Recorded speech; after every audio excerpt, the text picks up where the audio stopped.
Hello and welcome to the Edfund Writing Center tutorial on repetition. And today, guess what we're going to be talking about? Yeah, that's right, repetition. It wasn't that exciting. I already said it once. And that's an example of repetition!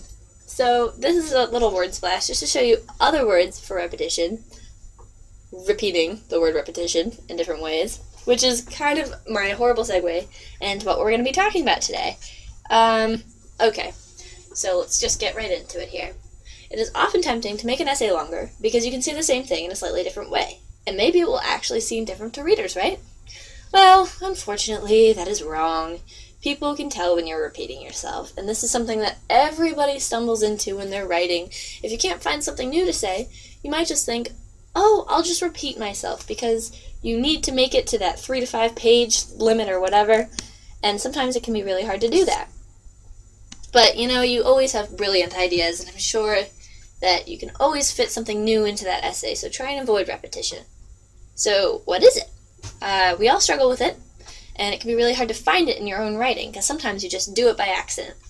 It might seem okay to write the sentence, "The homemade pie, which Sarah had baked herself, pleased all her guests, who enjoyed its taste." But actually, this is repeating itself a little bit. It might seem like an okay sentence, but we've got a little bit of a redundancy down here. So you say, pleased all her guests who enjoyed its taste.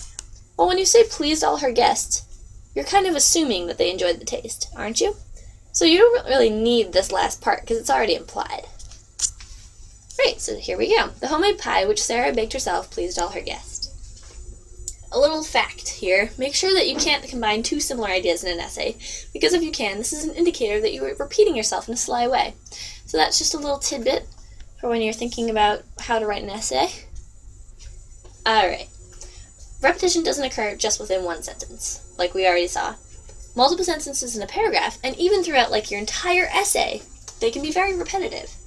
2 sentences could be put in the beginning or the end of an essay, but if they say something that's very similar, unless you're like trying to conclude things at the very end, you don't really need that second sentence to say the exact same thing as the first. So we have 2 examples here. We have, the narrator feels as though he is not plagiarized, because the short story reflects his own life. And he does not think that copying the story to which he relates is a serious transgression. So both of these things are saying the exact same thing, right?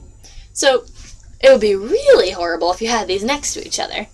But even if they're separated by the rest of a paragraph, you don't really want both of these sentences in there, unless you're, like I said, summing something up in the conclusion.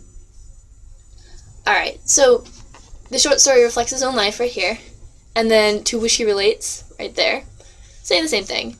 Plagiarized, serious transgression, copying, it's the same thing.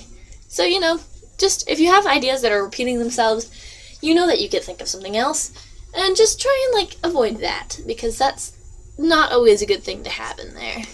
Another kind of repetition we have is word variation. It's not always about ideas with your repetition, but it can include grammar and writing as well. When a writer repeats a word or a phrase too many times, the writing appears a bit less developed to the reader, and the reader starts to focus more on like that instead of the actual meat of the paper. So examples, if you say she said all the time, you might want to say she stated or she exclaimed instead. It's so mainstream. Alright, another thing that happens a lot in essays is to use cliches.